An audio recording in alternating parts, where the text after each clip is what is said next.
select this door. This is the back door of the Monroe County Courthouse. This is famous for the play and best-selling novel To Kill a Mockingbird.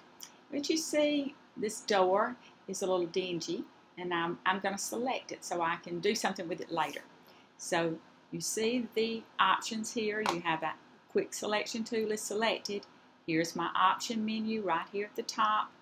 I have the new selection, add to selection, and subtract from selection. Also notice I have this set on my brush picker at 15%. I just want it to be very small, and I'm going to choose 15%. I'm going to check the box sample all layers, even though this particular photograph is just one layer. We'll talk about layers in a later tutorial. And check auto enhance.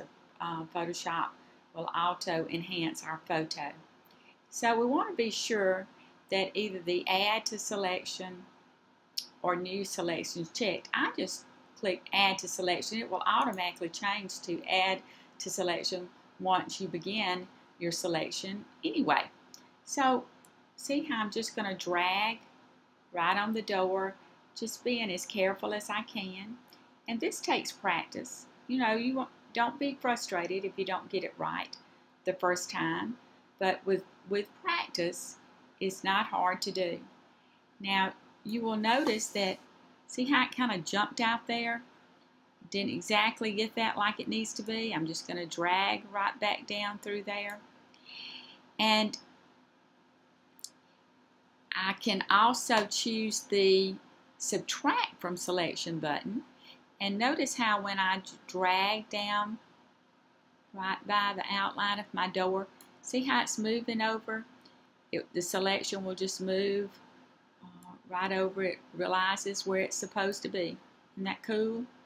So that's a pretty good selection of the door. So later, in a later tutorial, we would see how we could brighten objects. In Photoshop, almost everything you do is based on a selection. So we're beginning with the quick selection tool. Now practice this. It really at first seems frustrating, it seems hard, but just with a little while of practice. So sign up for my YouTube tutorials.